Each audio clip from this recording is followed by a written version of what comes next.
on the Misfits of Real Estate. I've got my co-host Matt Druin, and we're just waiting for Larry to jump in. He'll be our first repeat visitor on the show, so we're looking to squeeze him a little bit harder and get some more great information out of him for you guys. And Matt, you want to take it away, and I'll try to work with him to get him the link. Yeah, absolutely. There's actually a pretty disturbing story that I saw come out earlier this week. It was a guy that was raising capital for a real estate fund, and he misappropriated funds and instead used about $300,000 worth of $500,000 he raised towards launching a men's grooming product line, which happened right here in Rochester. So it's just like, it's things like that happen that, and stories like that, create a lot of that, mistrust in the space. And I'm sure, based upon improprieties that happen with other people, maybe even well-intentioned plans. Here in a second. We can announce that the next FRIA meeting's coming up next Thursday, the general meeting. I think that's going to be a fun one. Mm-hmm. Yeah, we have Chris Sardone, CPA, come in. The topic is tax freedom, and he's going to cover some updates on 1031 exchanges. It's going to be really important for those investors who are looking to grow their real estate portfolio through selling off smaller assets and rolling the proceeds into through utilizing the 1031 section of the Internal Revenue Code, as well as changes to accelerated depreciation, bonus depreciation, and also changes to self-directed IRAs. So some three really great pertinent topics in terms of big changes that are changing the landscape. One of the people that are really important on your team is your CPA. And because taxes are definitely a very integral part of, your business plan as a real estate operator. Because, typically real estate structured right can generate a lot of tax-free or tax-deferred wealth. So that'll definitely be a great event, good for education component and also networking as well. So that is next Thursday. Doors open at 5:30 at Eaglevale Banquet Club. Make sure, Banquet Center, I'm sorry. Make sure to go to FRIA.com, FFREIA.com, and go to the calendar, and then select the link for next week and grab yourself a free guest pass to that. Bring a friend, bring many friends if you want. Looking to spread the word about real estate investing, regardless of where you are in your spectrum, whether you're a newbie sitting on the fences or whether you're a seasoned veteran. We have a community that is great for building your network and therefore building your IQ, your real estate IQ. Yeah, it's really been a great group to join.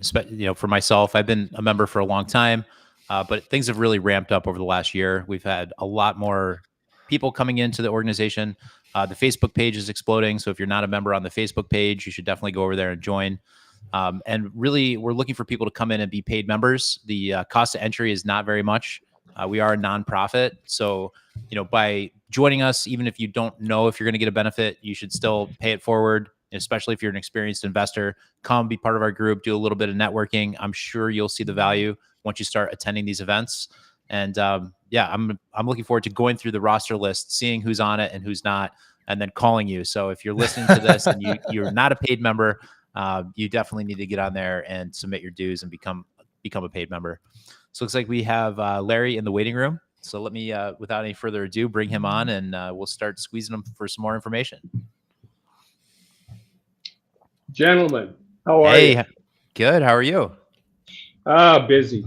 Lots going on right now. So, every time a market shifts, you got to be ready to pick up the slack. So yeah. How about you guys?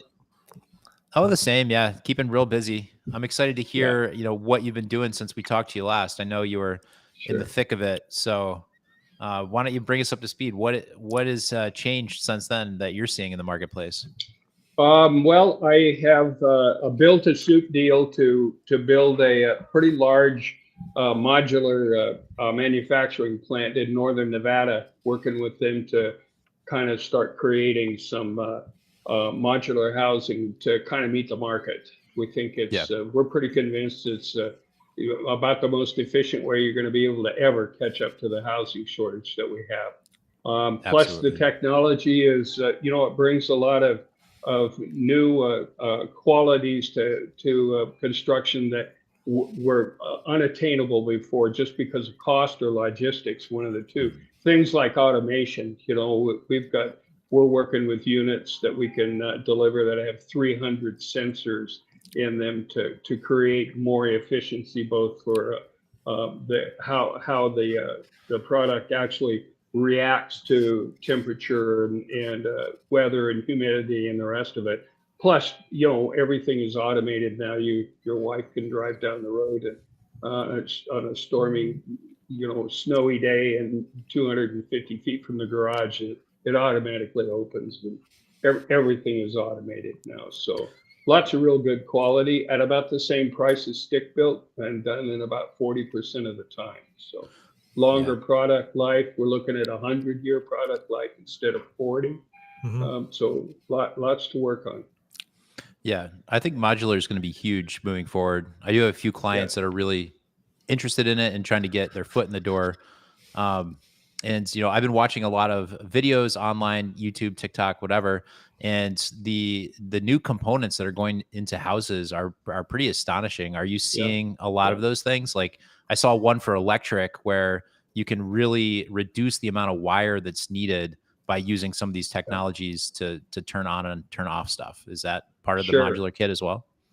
Yeah, sure. A lot of wireless. Hmm. Probably two-thirds of the sensors are Bluetooth, Okay. and secure Bluetooth, so you're not mixing up with next door neighbors and whatever else. But really impressed with the level of technology. This reminds me of PCs or LEDs, that when they came out, and how much it's changed everything.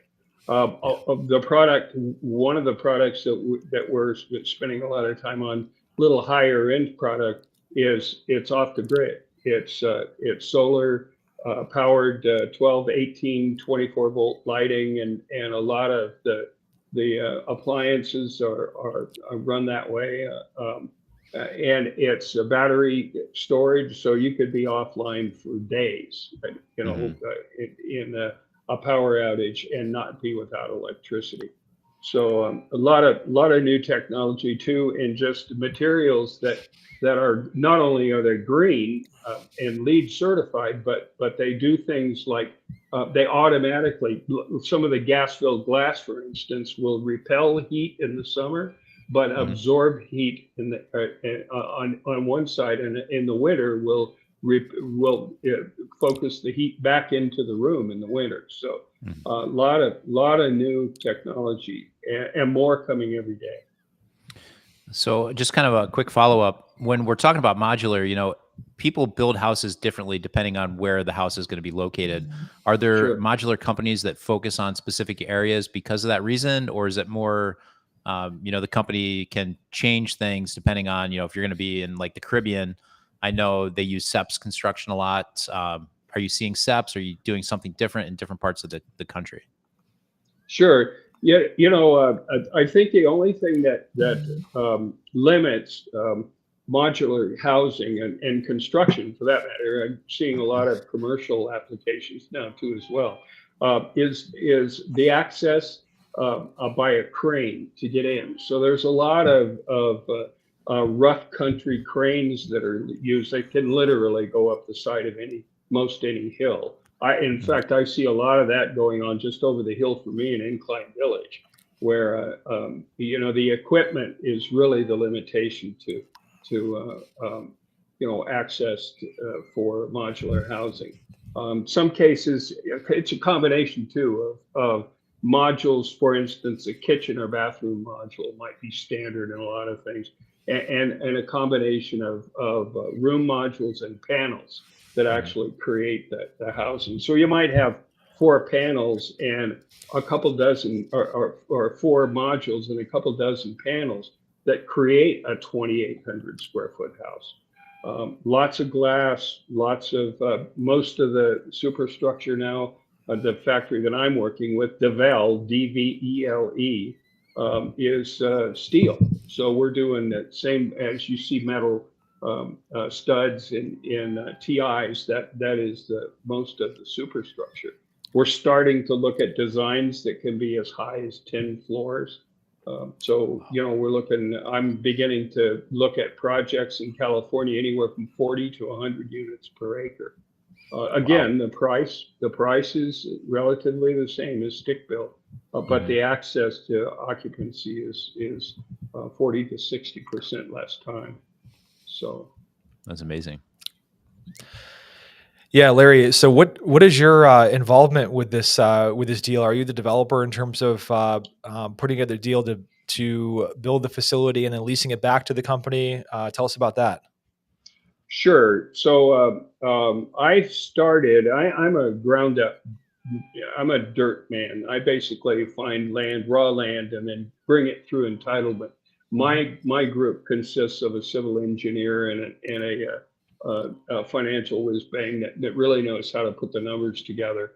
At that point in time, we want to, and I'm looking for a co-sponsor that actually manages projects, and they've been doing it for a while. You know, somebody that has, you know, $400,000 of assets under management and has a lot of experience. Because what our intention is to not only find the dirt, get it entitled, but then create the product and then build it and fill it up and then hold it long term as an investment. Right now, the projects that I have are anywhere from 5 to 10 year hold. A few of them are in opportunity zones, so we have a lot of good interest in that. I am, for the first time, trying to learn how to raise funds because I can see that this is a perfect vehicle for private investment money to get involved in every aspect. So we're working on a concept to keys process where you can come in and tell us what your project is or what kind of house you want, put up a deposit, and then not have to pay for it until it's 99% complete. FOB at the factory, then shipped to the site, and then craned into place, and then fit and finish in occupancy maybe 2-3 weeks after it shows up on the site.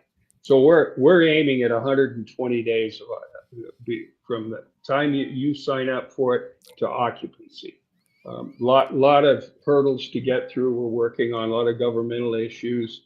You know, but we're finding a lot of reception to manufactured housing and that as a new technology for construction in general.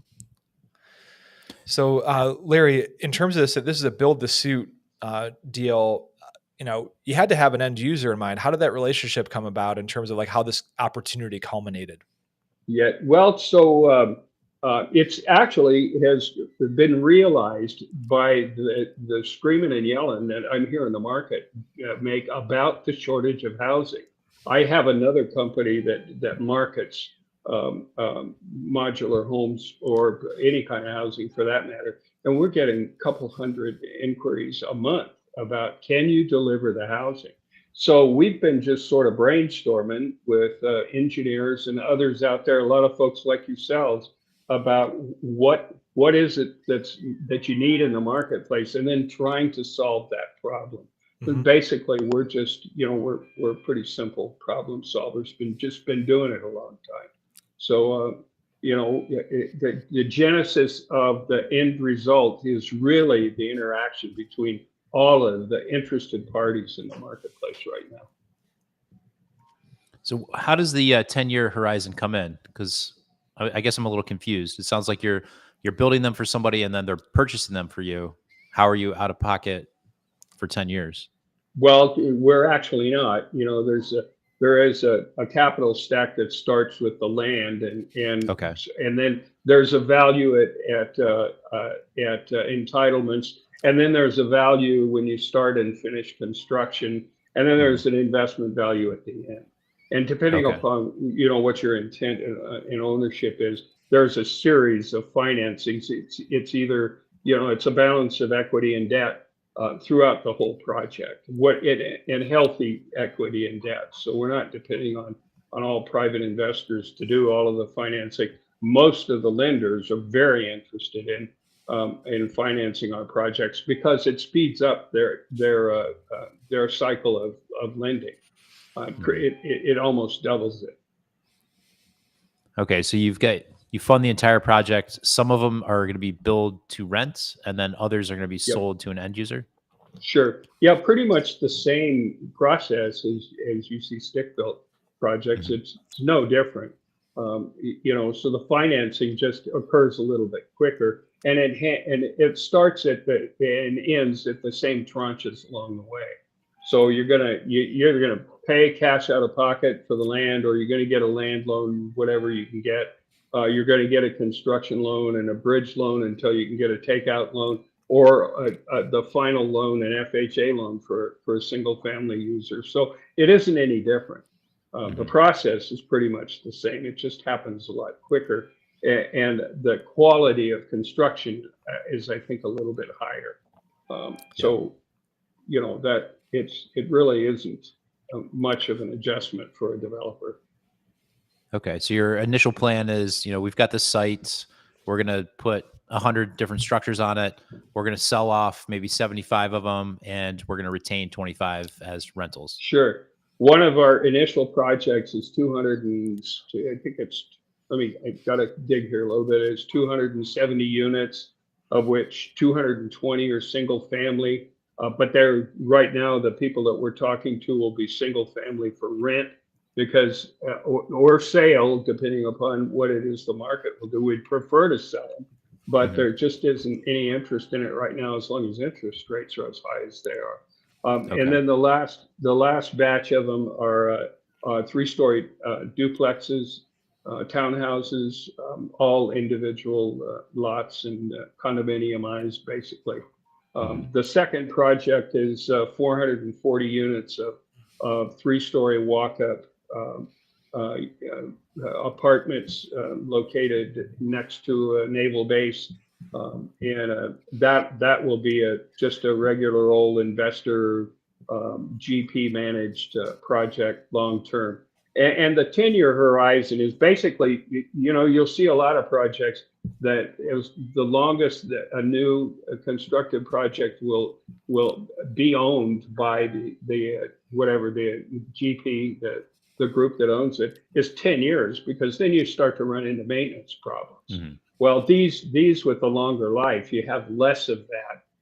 So people like to flip things as quickly as they can make a profit. And 5 years, I think, is a reasonable a horizon to expect a group of owners or to keep it. But 10 years is possible, and in a couple of cases, you'd be crazy to sell them before 10 years in an opportunity zone. And we're seeing a lot of possibilities in opportunity zones now, just because the pace of development is so quick. You can literally start to rent these things before you're a tenth of the way into the project. You're completing them so quickly. So less downtime, quicker occupancy, less maintenance, longer life. It just all makes sense in the end. So let's talk about the dirt, because I'm always curious about this. I've never done a ground up development deal. Yeah. Do you acquire dirt on speculation or what? No, I don't buy anything that I can't get 90 days to look at before I'm going to commit to buying it. So I need a 60, 90-day free look up front. And then my team is pretty well. I've got a civil engineer as a partner, and we stick to markets we know pretty well. So we've already handpicked the dirt, and I'm not going to pay a price that doesn't make sense in the end. So it's really my terms and conditions. It has to be that way. It can't be any other way than that. We'll look at 10 pieces of dirt and maybe take an interest in one. So at the end of the 90-day look, then I'm going to start spending. I've already spent a chunk of money just trying to figure out whether or not it makes any sense. I'll put up a deposit, but I want it held in escrow until I can get entitlements. So we're trying to take all the risk out of the deal up front. Too many times have we given up our feasibility money to find out in the last second that there's no way politically or because of some something wrong with the dirt, that we've had to give up $100,000 or $200,000 that I don't want to go down the road and be pushed up against a wall. So we're pretty serious about buying dirt. It's not the most important aspect to the deal. We're not looking at any dirt we don't think in 9 months we can't get entitled that meets the market. And we're kind of aiming all of that now at modular, because modular is so quick that you're not exposed to a changing market as much as you would be in a stick-built project. So we're taking on projects a little cheaper dirt that have a few more problems, because we know we can work them out and still not be at so much risk. Yeah, there's that lead lag problem with development, that from when the concept enters the developer's mind, it can be 24 or 36 months before there's a end user sticking a key in that door. And in that amount of time, that the market can shift. So when you're basically looking at the rearview mirror at that point in time. So I'm just curious, what is your calculus for evaluating how much you can feasibly pay for a piece of dirt? Well, it's bottom line, and it has to meet the market, and it can't be anything other than that. So one of the things that I tell people, pretty much everybody I buy a piece of dirt from, is I'm happy to pay your price after I've done my due diligence. I'm happy to pay your price, but you got to give me the time to make it worth what you're asking. And so at some point in time, I may have to go back to them and say, I need another 30 days because I got a city councilman that is fighting you tooth and nail. And I suggest you go down and battle with him with me. So, and they become part of our deal. I need them to sign the documents and participate in it. And in that way, they need to earn the money that they're asking for it. So we're pretty, if I can save a dime, I got it. How are you finding the dirt? Like, what are the things you're looking for? How could you help other people that were maybe thinking about getting into this field? Sure. What are some secrets? Well, you got to be a local. That's one. I don't care where you go. You got to figure out how to be a local. And so how to do that, I think, is you go down to talk to whoever the planner on the desk that day is. You go down and start talking to them about general plan and zoning ordinances, and present to them projects that kind of fit within their zoning ordinance and their general plan. Kind of get an idea what the future is. Make them a friend the best way you can. Hire the best engineer, the most prominent engineer in the area, the guy that the director of planning will talk to, and then you take that up that chain. You want to know where your money's going to come from before then, and who's going to market it for you in the end.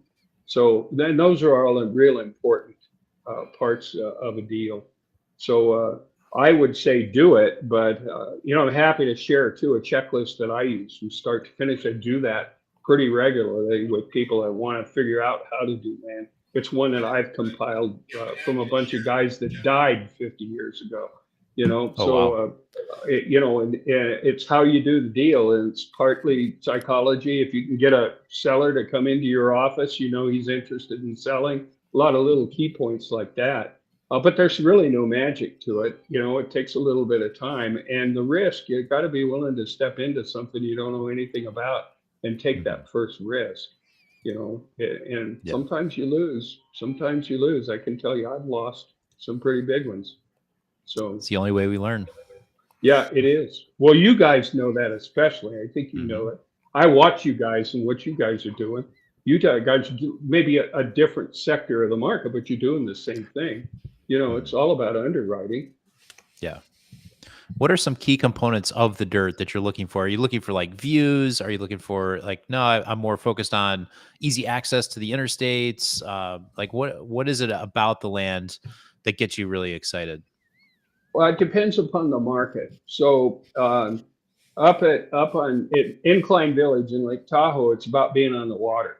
That's number one. And then the second most attractive land is having that view. So all the land in between there is the least costly land, but it's also the least valuable. So I like that. I'd like to get around. Right now, our projects, all four of our projects, are located within 8 miles of Tesla and Panasonic and Switch and all of the big guys in northern Nevada out in Tahoe Reno Industrial Center, and so we're looking at that pretty closely. And in northern Nevada right now, logistics is a big deal. Amazon has millions and millions of square feet, and they're looking for housing. They need housing for people to go to work for them. So we're looking at market demand pretty much. A market, we every once in a while, I'm working on one right now. The guy lives about 200 miles away from his job at Tesla. And what he wants is he wants to be off the grid and fly his bush plane in every day to work. And so, we're trying to accommodate things like that. And once we've done that, then there isn't really very many hurdles to get over, as long as there's demand for the product within a reasonable price. Texas, for instance, and all that's going on in Texas right now, in Arizona, you got to pay attention to that. It's beginning to spread to places like New Mexico, and it's really around quality of life and available opportunities for buyers and tenants. Doesn't matter. Yeah. So can we run some quick calculus on will we be able to pay for some land real quick, Larry? Yeah, sure.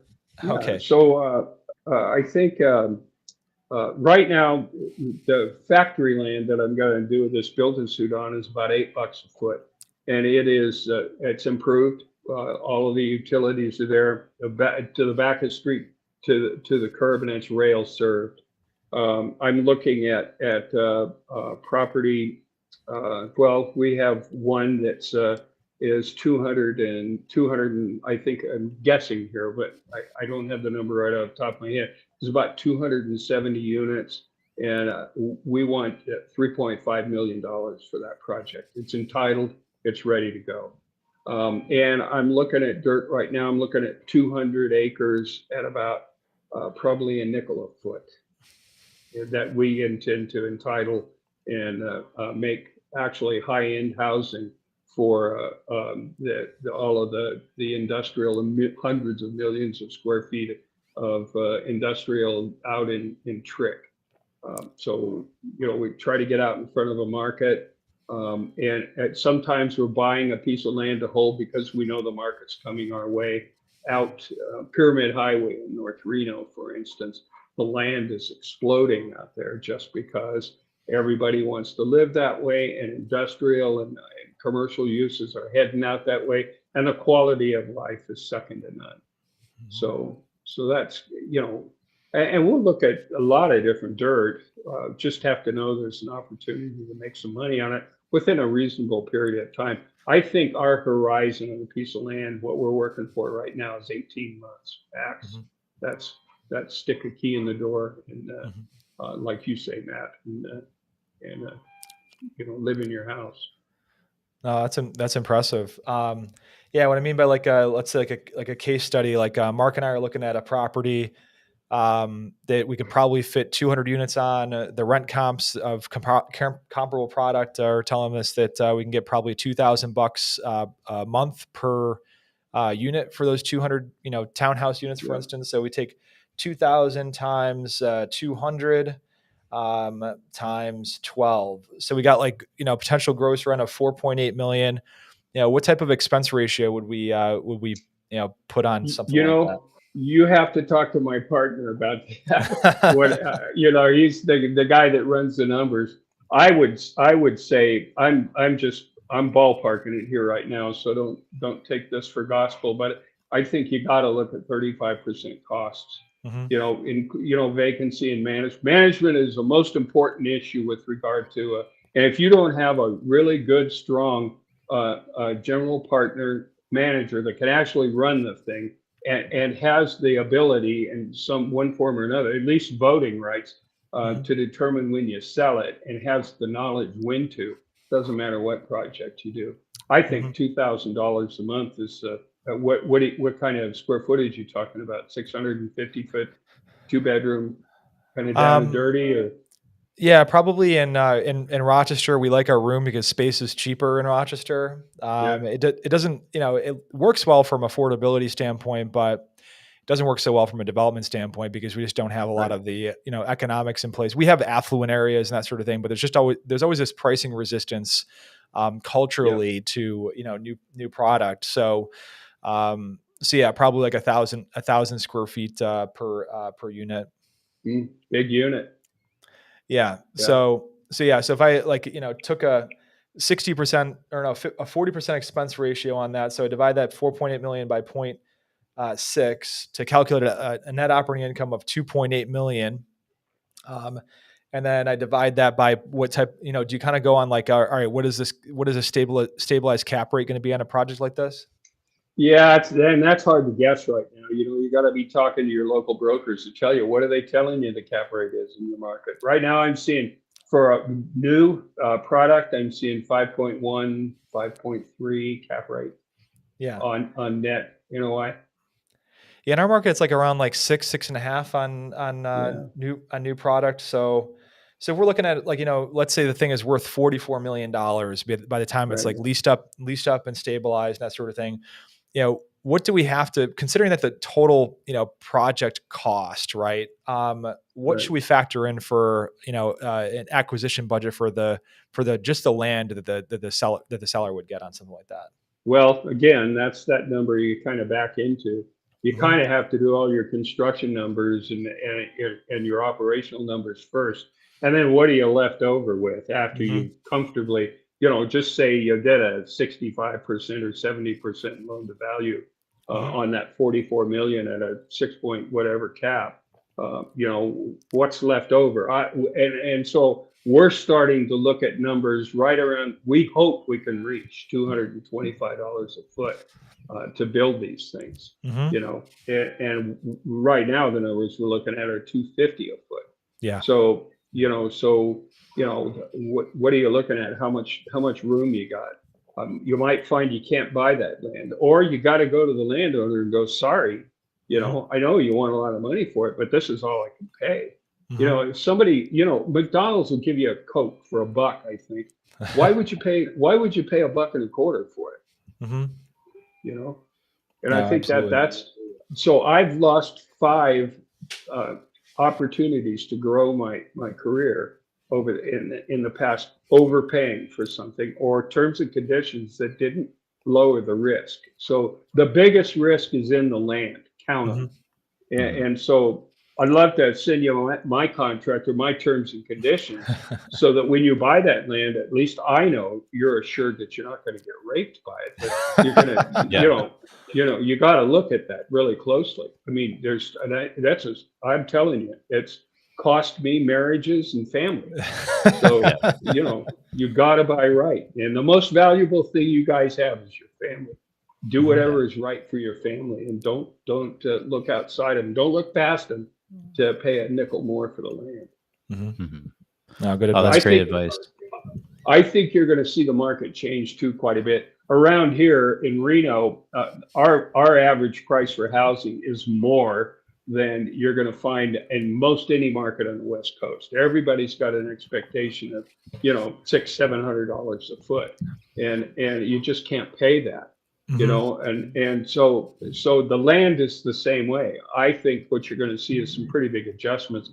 Either that or bring a landowner in, and he's got to take some risk with you. Mhm. So that investor that gets the first right of profits at the tail end, that's your landowner. You know, Okay. so he's got to stay in the deal until the bottom line, until it's sold, and whatever he gets is what he gets. In the remainder, maybe you give him a chunk up front as goodwill, but smartest thing you can do is try to, you know, keep him as an LP at the very end. Yeah. You know. So getting back to modular, right? In the past, stick built has been less expensive than modular, right?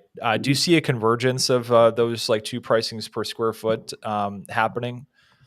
Yeah, right now, our experience is we can produce modular for the same price as stick built. Only we could do it in less time.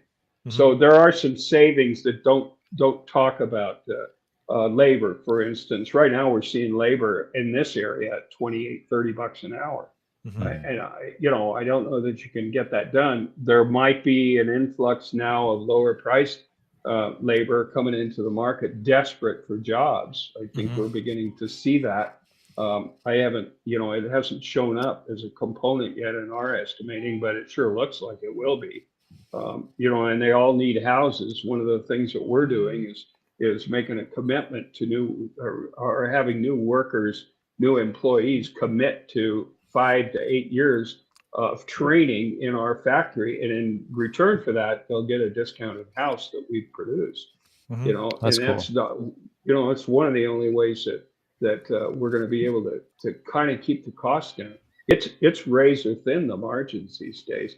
We're not looking at profits at the very front end. We're looking at taking annuities long term in ownership. So we want to be certainly covered for our costs up front, and maybe a little bonus so I can go buy a piece of jewelry or something, but or take my wife someplace where she really wants to go. But otherwise, we're not expecting big giant paychecks, and neither should the landowner. So that's kind of how we're working it. And after a while, it becomes, you know, it's a seat of your pants thing.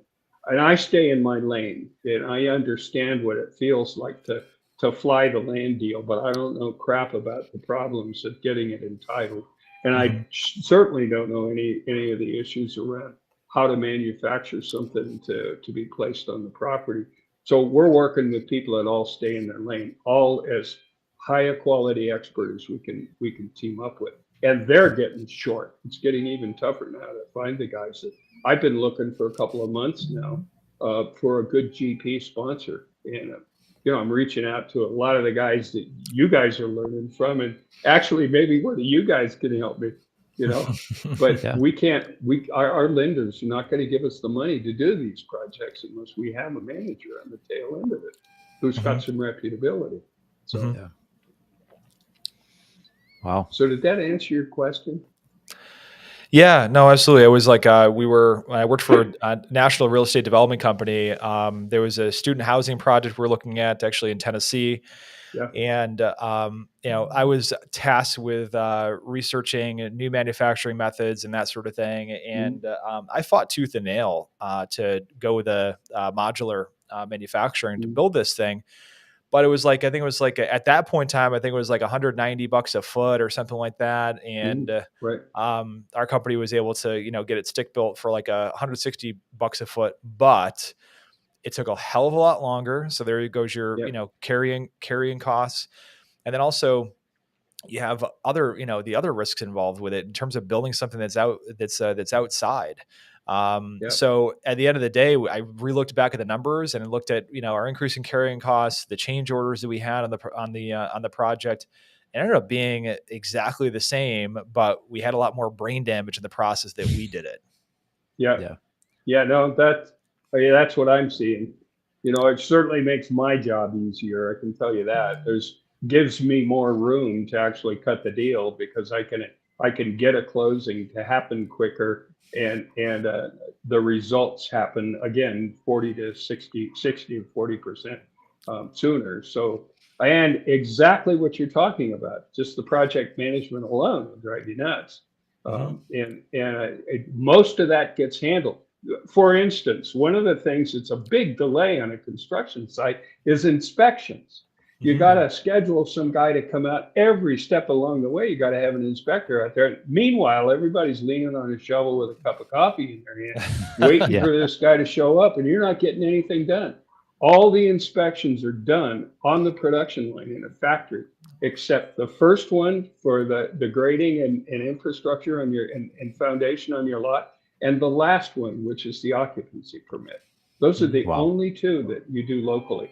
And all of that's arranged by the factory with the local, established the local municipalities or, all the people that really govern the erection of improvements on a piece of real estate.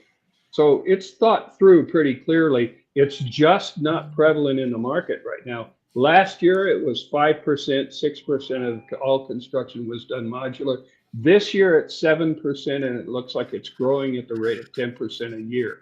So, Wow. next year it'll be close to 8%, and then it's going to take off. It's going to be a parabolic ramp up that as quickly as we can build factories, I think you're going to see all of those carpenters are going to have a job, every day of the year in a controlled atmosphere, and comfortable with benefits and training to upgrade all of that stuff instead of what they get out on the site. So I think it's just more rational all the way around. So maybe we should be focused on building factories, right? Yeah, absolutely. Right now, just with Devel alone, we're working on a number of factories across the country. I have inquiries about doing startup on a bunch of others too as well. I think I talk to a factory or two a week about developing. They're all skilled. They just have never done a factory before. And you're seeing a lot of the really wonderful, the high-end mobile home builders are trying to get into the business, but they're having a tough time actually seeing the whole process, what it takes to scale up. It's billions of dollars that just now are becoming interested in focusing on modular. So I think you're going to see a turn in the marketplace. So I think I might have mentioned one time before, I saw McDonald's go up east of Carson City, Nevada in 120 days, from dirt to serving hamburgers in 120 days. And it was because all the walls were done in a factory and put in place in one day. So you weren't spending a couple of weeks trying to get all that done, and all of the equipment was ordered ahead of time. They knew exactly what was going to happen from start to finish, every move, and that doesn't happen on site. You're constant. About the constant change orders. Doesn't happen in the factory built. You might see a little bit of that out on the site, but that's an anomaly. So Larry, you were talking about your lane.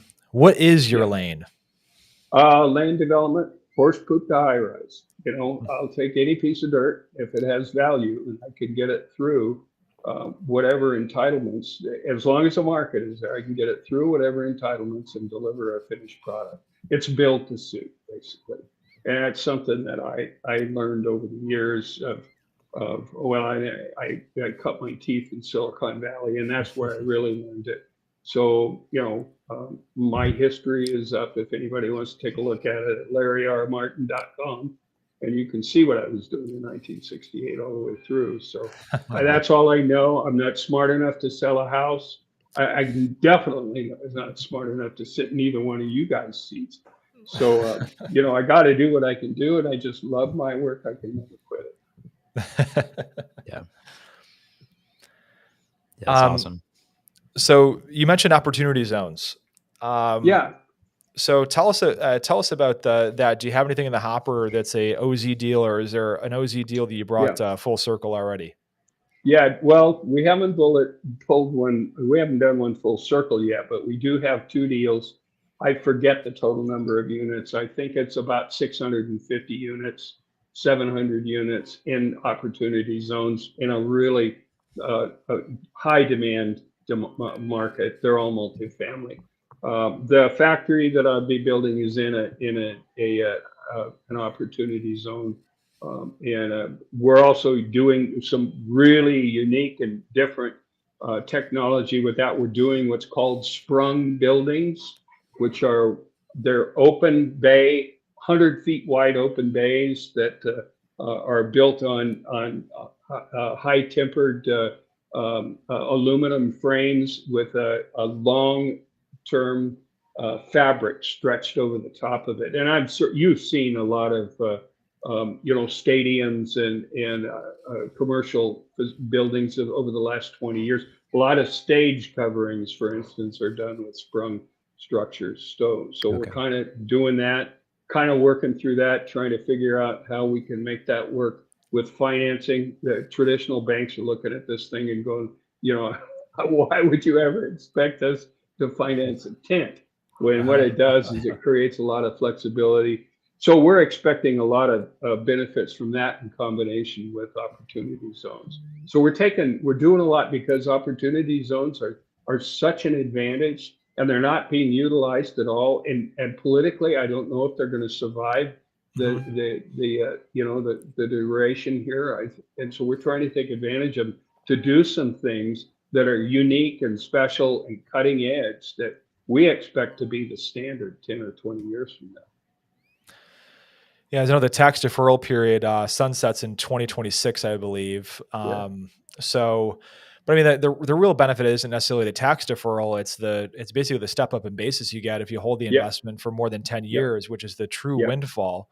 But yeah, no, I'm hoping that the bipartisan legislation that Senator Scott got through this deal. I don't think that lawmakers really took into consideration as to how long the development process takes, and also how long it takes for a program to kind of come in like that. That's a game changer, like opportunity zones, and the infrastructure that has to get put around it from a manpower standpoint and a brain power standpoint. Because like we're just starting to see like more deals, like just get shovels in the ground, and hopefully they extend the program and make it a permanent program, because it's a win-win-win every way you look at it. Well, the government, we're working pretty closely with the federal, state, and local governments, and they're all for anything they can do to help finance or help housing get built. We're working on grants from Department of Energy and across the board, and we're seeing a lot of receptiveness to what we're proposing. We're just laying out some really crazy proposals and showing them how that will benefit the marketplace and the economy off into the future. And we're seeing a lot of bureaucrats begin to be way less resistant to what we're proposing than they've been in the past. So I think it's a struggle right now that looks like to me like, well, we'll go back to personal computers and what happened to all of business when they transitioned to personal computers. Same thing, and so the struggles are they're monumental right now. Thankfully, a lot of people have already fought the biggest battles early on, and we have such a problem housing people in this country, and it's actually around the world, and trying to facilitate retrofit and facilitate business in new structures that are really going to cost less in the long run to keep kind of prices down. So it's an economic issue right now, and I think we've got a pretty much a greased slide to do the best we can. I think it'll really boom after our next election, no matter who's in office then. It's politics don't matter. Our problems are so big. We need to get past that. Yeah, I agree. All housing is good housing, in my opinion. Yeah. Well, here's a statistic for you that I just learned. I couldn't believe this. Just the houses that burn down or condemned in this country amount to 250,000 houses a month. A month. So we're building up a shortage. And then let's not talk about the people, new citizens, new occupants of housing coming into our country here left and right. We have a problem, a serious one that we've got to start and it's beginning to infect the commercial aspect of real estate. I just read an article about how onshoring, we can't trust our offshore manufacturers anymore. Onshoring is creating a huge shortage of workers, people that can. So it's pushing robotics into the forefront. The plant, that big foundry that we're going to do, will begin on a small temporary hand-built production line, but it's going to go to robotics, and all the robotics are being designed and ordered right now for it. They won't be in operation for. We're hopeful we can get them delivered on time. Mhm. Otherwise, Right. we're not going to be able to keep up the market. We're falling behind at a pretty good clip. We need to get serious about our economy and how to keep it stable enough that we can all have a decent lifestyle. You know. Yeah. So Yeah. I hope I'm answering your question. Yeah. Oh No, yeah, that's that was all good stuff. great stuff. Yeah. You know. So you catch me at the end of many years of doing this and having a lot of thoughts that are mature enough now and beginning to be confirmed by other guys like me that, and you guys are all picking it up. I can see it, and I'm learning so much from you guys that we got to all be open to new ideas to be efficient and get stuff done, and God, get our families back together. So. Mark, are you done with me? What can I ask you guys? Yeah, Mark, are you done with me monopolizing conversation or what? No, you're doing good. I'm learning so much. I'm like, this is great. Okay, I'll keep going. All right, Keep so yeah, that resistance to, like, let's see, even let's say modular housing is Right. still pretty real. Although it's getting the Yeah. resistance is letting up a little bit, but I remember. Jeff Cook, who's owns Cook Properties, the largest manufactured housing community owner in New York State, wanted to build a manufactured housing community in Canandaigua, which is a suburb. I would call it a suburb of Rochester. Actually, it's the Lake Tahoe of the East in some people's eyes. And so he wanted to build a manufactured housing community, and the town fought him tooth and nail on the whole thing. Yeah. Thankfully, they were progressive enough to allow him to build, I think, like 150 pads for manufactured houses, but he had to build like a 50-unit apartment building that was on the site as well. And he decided to compromise and go forward with that. But sometimes that can make a project not pencil, because you're looking at two different things. But yeah, I mean, there's like still that that resistance, even with when you use any word that begins with the letter M, modular manufacturing. Because when people think modular, they think of a 1960s trailer park filled with a bunch of Redmans. So yeah.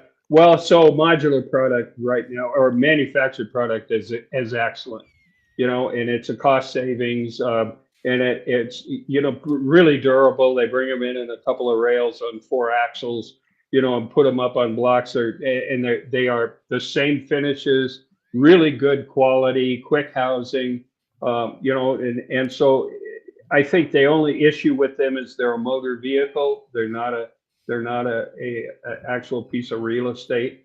You got to put it on a perimeter foundation in Nevada in order for it to be considered real estate. But I see no problems with mobile homes. So the architecture is as good as it can be. You got to be willing to live with a double wide and some weird configurations, but the roof lines are nice and the finishes are the same, and the interiors are pretty good with vaulted ceilings and things. And I think they're fine. They're good, and they if they can serve to provide affordable, I can't use that word anymore, attainable housing to people that want houses, then let's do that too. There's no competition out here right now. If you can stick build it. If modular works, make it work. If any manufacturing, make it work however you need to. I've seen it, well, right up the hill from me in Truckee, California, a guy has a project. It's an apartment complex that was built by Champion Homes, and it brought in and stacked up, and it looks like any other apartment home I've ever seen. you know, and certainly gets the same rent and it's the same quality of living space. So anything we can do to get some housing going, you know, change to the most efficient methods of providing the real estate that we need. And I think you're going to find it to be not only a technical upgrade, but it's going to be better for us too in the long run. You know, green is the big issue. I'm not a real big proponent of that. You know, I come from an age where, you know, we burned everything down if it didn't work well for us. Yeah. You know, we didn't care about any of that stuff, but it is a big issue and it is what the market really wants. And manufacturing does as good a job as any. So here's a question. What do you think, you know, let's say this trend line continues, modular becomes very popular just because of affordability and Yeah. this crisis that we're in. What does the Yeah. future of architecture look like? What do our communities start to look like? Are we going to lose some of those things that we love about this older turn of the century stuff that you know, Matt and I love to get our hands on? Yeah, I just read an article yesterday about a guy, I think he's in South Carolina or somewhere, who has a project. He's going to do modular, but it's going to be an old neighborhood, a lot like the neighborhoods I grew up in, you know, where the housing was built in the 30s and 40s and the architectural features. I did a project in North Carolina back in 2005, 2006, where what we did is hired an architectural historian to come in and look at the neighborhood and then give us a few features that we could put on any building that would make it look like that era. And we had a wonderful project come out, developed for it. And I think that you'll find that with roof lines and architectural features, you can, and what are you going to use for a front door? Is it going to be nice ornate glass, or is it going to be a big wide center folding door that you can drive your truck through? All of that stuff is all the technology is in place to do the kind of architecture you want. You might spend a little bit more, but you can have whatever look you want. Right now, we're living with the style, and I'll tell you that if you look at Devel, you'll see an awful lot of what the current style is. They can do different than that, but this is what the market wants.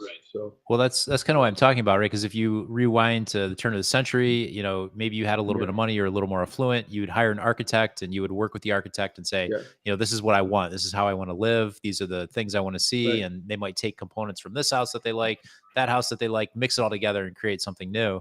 And then you also had architects that would be designing stuff specifically for various clients. So you got a lot of different products in the marketplace. And that's kind of what built these real ornate communities that people love to be part of. Now we're moving towards a trend where, you know, you're getting all your stuff from one company. They're working with, you know, they're trying to keep their costs down, so they can't really vary what they're doing that much. And so are we going to see, like, all across the US, all of these communities that pretty much look the same? Well, I think the mid 60s, early 70s kind of produced that. You know, they do look all the same, and it doesn't matter. Most of the architects who are up to snuff right now that are worth the effort to hire and work with understand modular, or they know what the concept is. It's way more detailed, and it's going to cost you quite a bit more to get a single one-off set of plans to do modular. But once it's prepared the way that it needs to be, all the digital data to manufacture it, you just upload into the computers at the factory, and it creates the modules and a plan to put them all together. So there's architecture is not the issue. I think what's driving the market right now is what their tastes are and what they really want. They see themselves living in. So I like that. So as we grow and as the systems get better, we will be able to get more designs in the mix, because once somebody creates that design, you know, there's only going to be so many major builders, and then they'll be able to produce that product. And so their product line will just expand over time, but we're probably going to be stuck with few options in the beginning. And then as we go down this path, we'll get back to kind of like a turn of the century mentality where people have uploaded enough various designs and maybe they become a little bit modular in the sense where they're saying, okay, well, I like these features that this person did in their house, but I want to combine it with these features from this house over here that you did. Sure. No, that is how it's going right now. I don't think there's anything you could take any one of DeVal's houses and put a different cover outside sheathing on it, doors, and put a roof on it, and it will look like what you want it to look like. So does a floor plan work for you? Don't worry about the architecture. Got it. Well, gentlemen, we're at the top of the hour. Larry, you got a second to hang with us in the green room real quick? I got a couple of questions for you. Sure. Yeah, I'd love to. Thank you All so right. much. I appreciate your time. Yeah.